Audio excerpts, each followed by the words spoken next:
pertama kali saya rasa persalinan sesar yang paling enak banget. Kedua, pertama kali pengalaman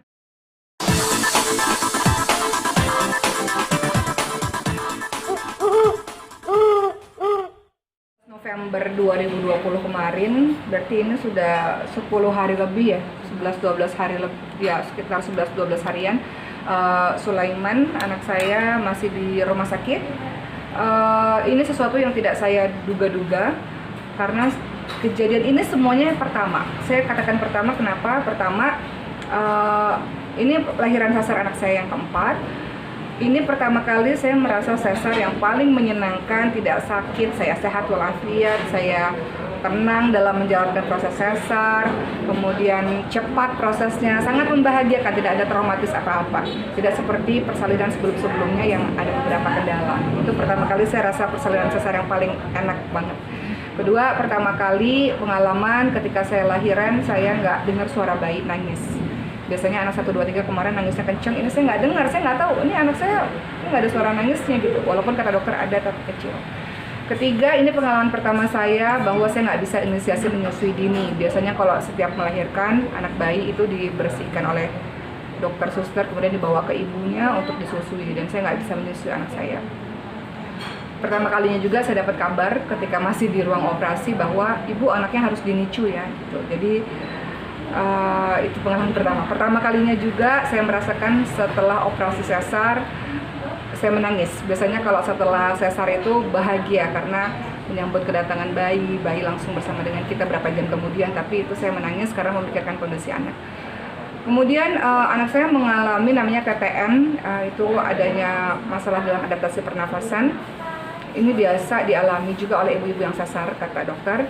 Namun sebenarnya di hari kedua waktu itu pakai oksigen dan sebagainya untuk membantu pernapasannya, tapi sebenarnya di hari kedua di NICU sudah baik pernapasannya. Tapi ternyata ada yang lain-lain yang harus diobservasi oleh dokter. Sehingga Sulaiman waktu itu diperiksa oleh banyak dokter, 6 dokter atau 7 dokter, saya nggak tahu, banyak lah ya, untuk diobservasi jantungnya, otaknya, syarafnya, tulangnya, dan yang lain-lain. Sampai hari ini, alhamdulillah satu persatu hasil sudah keluar. Cukup ada progres yang patut disyukuri. Cuma memang sampai hari ini saya masih menunggu hasil pemeriksaan berikutnya. Dan dokter mengatakan mungkin sekitar 3 minggu lagi keluar hasil pemeriksaannya. Saya mungkin nggak bisa ceritain detail ya apa saja yang ada di diri Sulaiman, tapi ini hikmahnya adalah bahwa saya mendapatkan support yang luar biasa dari sahabat-sahabat maupun dari para netizen ya. Saya dapat banyak telepon, banyak SMS. Jadi Zaskia Meka misalnya nanyain kabar anak terus, Sulaiman gimana, atau Caca Frederica. Ini jadi rata-rata yang ngubungin saya ini mereka yang punya anak juga. Jadi mereka ngerasain, apa Ki dulu anakku juga di NICU kok, punya TTN juga kok, itu kata Zaskia Meka. Atau kata Caca Frederica, kakak semangat ya, anakku juga kemarin di NICU kok. Asri Lelas juga datang waktu itu, anakku juga sempat mengalami kendala-kendala kok. Jadi banyak banget teman-teman yang punya anak yang juga kasih support, dan para netizen itu luar biasa karena mereka saling bercerita gitu. Saya nggak nyangka di kolom-kolom komentar YouTube maupun di Instagram mereka cerita anak saya juga di NICU. Jadi mereka memberikan kekuatan, support yang saya merasa saya dapat cinta dari banyak orang, dukungan, doa dari banyak orang. Jadi doakan saja semoga Sulaiman semakin hari ini semakin membaik, insya Allah. Mungkin dalam beberapa hari ke depan insya Allah sudah boleh pulang, akan berobat jalan. Tapi ya itu tadi hikmahnya, saya merasakan banyak cinta, banyak doa dari banyak orang. Bersyukur bahwa ternyata banyak orang-orang di luar sana yang punya kejadian-kejadian mungkin lebih daripada apa yang saya alami. Kemudian ya bersabar, berhusnuzan pada Allah. Kemudian ya Allah bisa Allah yang punya, Allah yang berkehendak gitu. Allah yang memberikan sesuatu, ya Allah yang menyembuhkan juga. Jadi ya ini sekalian mohon maaf lahir batin untuk teman-teman sekalian yang mungkin ada kesalahan-kesalahan dari saya. Minta maaf dan minta terus doanya untuk Sulaiman. Insya Allah semoga cepat pulih, cepat pulang kembali ke rumah. Artinya membagi tugas dengan suami untuk jaga di rumah sakit atau seperti apa Mbak? Iya, kalau sama suami memang kita setiap hari ke rumah sakit ya, untuk bergantian untuk menengok Sulaiman, menengok anak kita di rumah sakit. Tapi kan tidak lupa juga bahwa kita punya 3 anak di rumah juga yang perlu perhatian. Jadi kita memang gantian untuk rumah sakit. Terkadang bareng-bareng juga rumah sakitnya. Tapi memang yang paling mendebarkan adalah ketika menunggu hasil pemeriksaan dokter. Nah itu mendebarkan. Itu perasaannya, saya yakin teman-teman yang punya anak di NICU pasti punya pengalaman ketika dipanggil oleh dokter atau suster gitu untuk dibacakan hasilnya, itu momen-momen yang mendebarkan. Tapi ya insya Allah mudah-mudahan dengan doa, saya terharu juga karena doa, bahkan anak-anak Palestina tuh mengirimkan doa juga tuh untuk Sulaiman ya, jadi terharu lah. Jadi alhamdulillah ala kulli hal, semoga semua ini cepat berlalu dan semuanya baik-baik saja.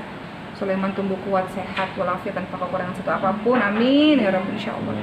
Waktu itu gimana saat anak Palestina tahu kabar Sulaiman sendiri?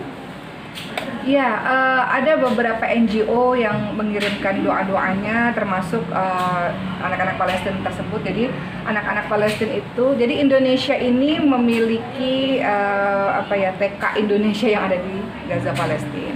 Ada orang Indonesia juga, sahabat-sahabat kita juga yang mendirikan sekolah tersebut di sana dari dana masyarakat Indonesia. Jadi ya doa dari anak-anak Palestina itu juga salah satunya berkat dari teman-teman Indonesia yang berada di sana juga.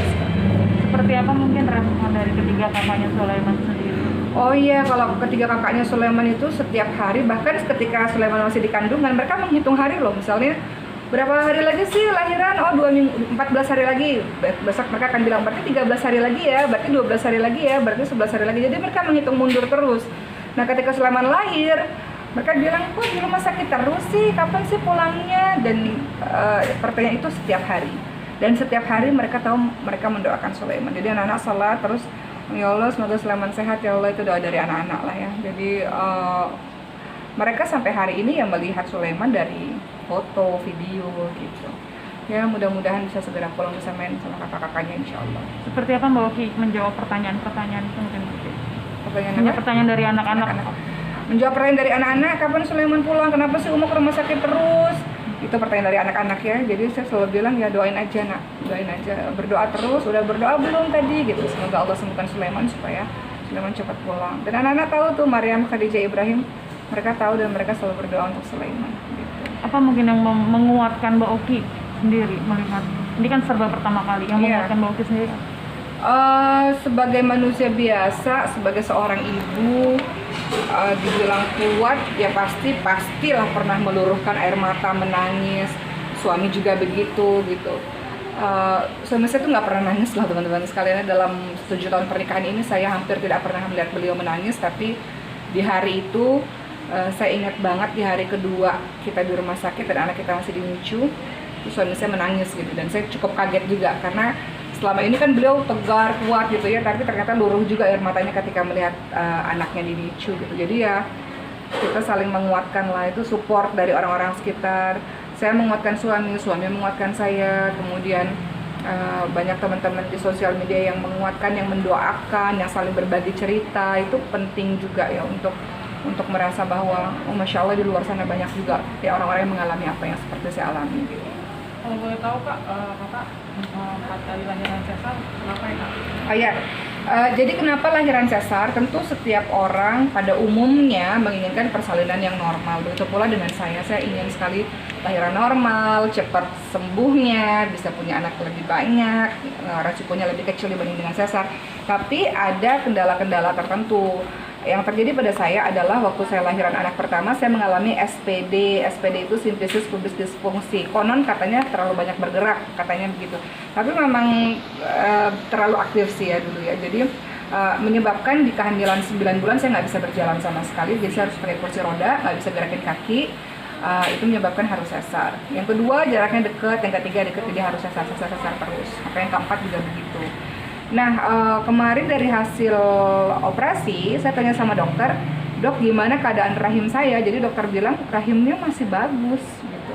Rahimnya bagus, jadi dokter tidak tidak melakukan apa-apa untuk rahim saya, gitu.